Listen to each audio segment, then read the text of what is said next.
sounds good, right? That's every one of your girlfriends' theme songs. Joining us now is a man who's involved with vinyl in a big way. Is our old friend Denny Somack. Hi, Denny. Hi, Pat. How you doing? And Court's here as well. Your Hey, biggest buddy. fan. Hey, how you doing? Denny and I have a long history. The connection was the Beatles, I think, right? That's correct. Right. First of all, I know you were friends with some of the people that did the Beatles movie, or what'd you think of 8 Days a Week? I thought it was unbelievable. I didn't know what to expect, but I think the biggest realization was that I was so young in the early days that seeing the Beatles play on a big screen made the hairs on the back of my neck stand up. I don't know how I've never really seen that. I don't know how they did it. Ringo's a friend of mine, Paul is. They said it was just so manic that sometimes they would just say anything because they had these little PA systems.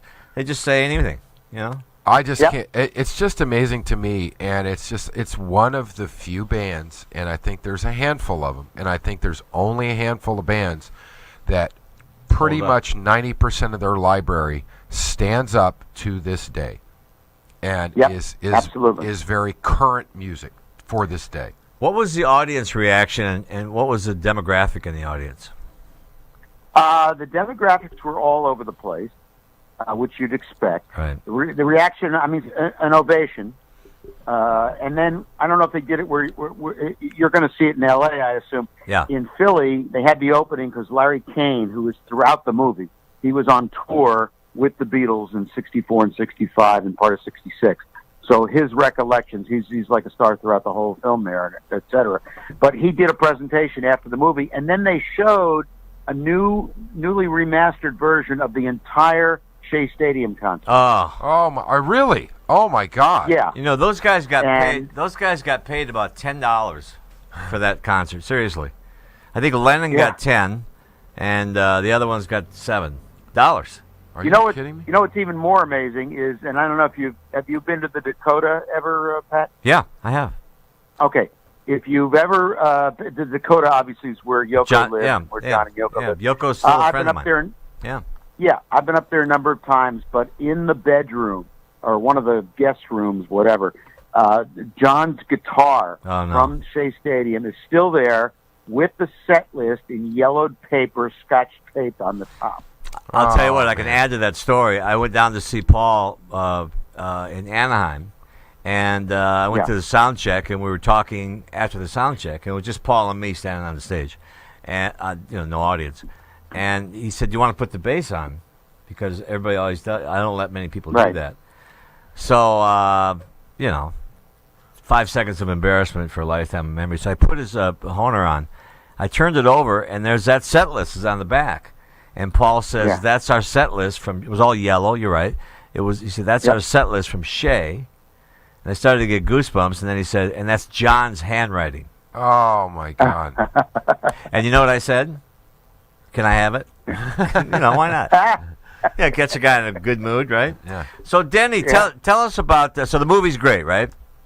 The movie's great, and the reason I want to mention is, as I said, I work with Larry Kane. Larry has the largest interviews with the Beatles from 64 and 65, and I just, which we'll talk about in a minute, started this vinyl record label. Larry was kind enough to license me a lot of his interviews. So we put out a vinyl picture disc called Larry Kane's Ticket to Ride, which contains highlights from some of Larry's best interviews with the Beatles. Right. Now, I'm excited about that. Was George Harrison wearing a Hawaiian shirt during his interviews? Gosh, I don't remember. Because they always use the one I had with him. He's wearing a Hawaiian shirt. Well, I'm just glad to hear vinyl's come back. Starting to come back. I mean, it's obviously not. Tell us about the project. Sorry.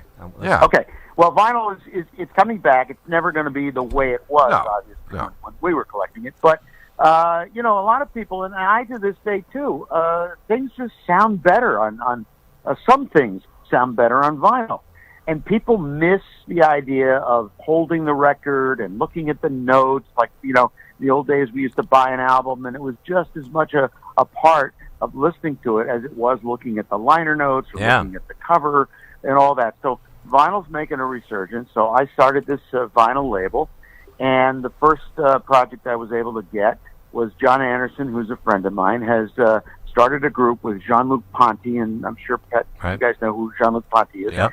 He was in the Mahavishnu Orchestra and played with Zappa. Anyway, they did an album where they reimagined some of the great Yes songs and some of the great Jean-Luc Ponty songs that John Anderson wrote lyrics to.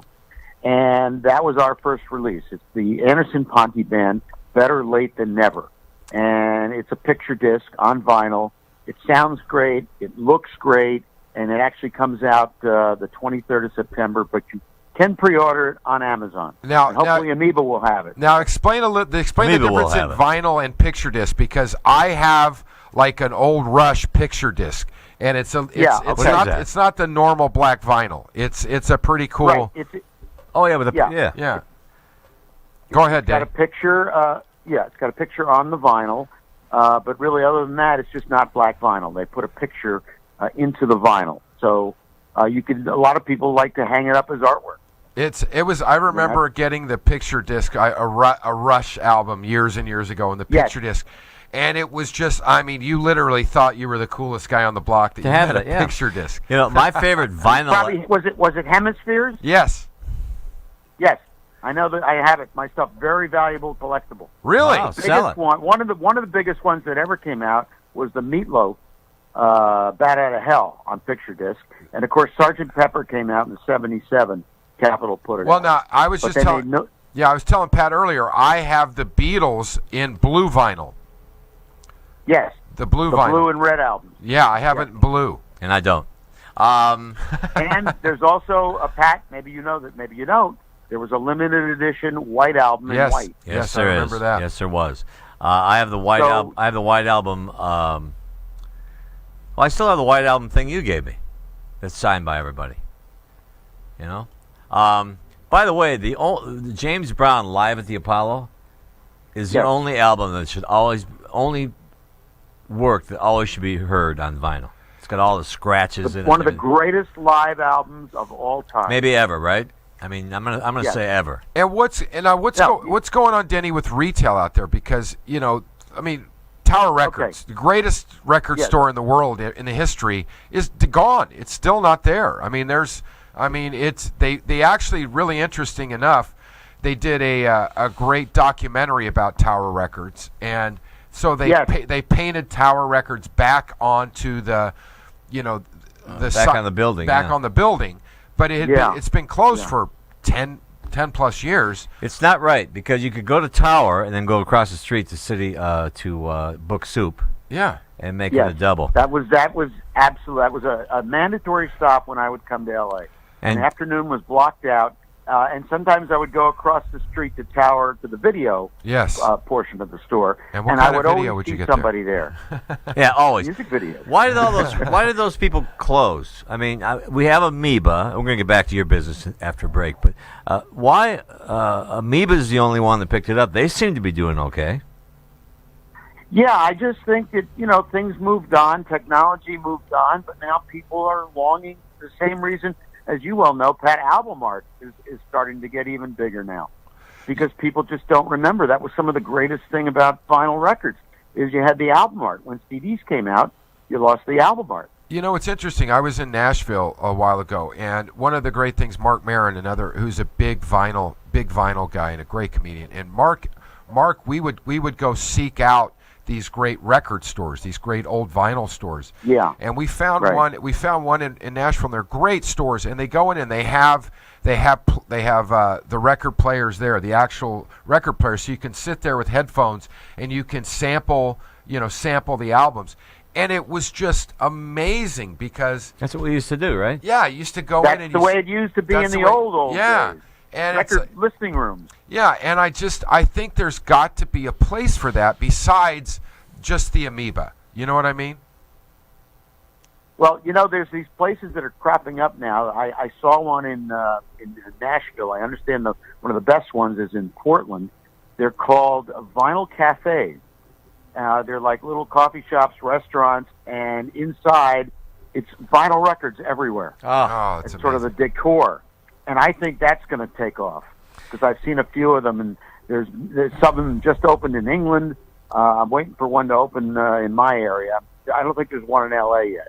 All right. But Denny Somack is our guest. We're going to take a break and hang out for another couple minutes. I'll hang out as long as you want. Till 5. Do another vinyl guy. Till 5. No, I'm just joking. Denny Somack, he knows is all about the vinyl scene, which is coming back in a very, very big way. I'm Pat O'Brien. He's Court McCown. Denny Somack. More in a minute.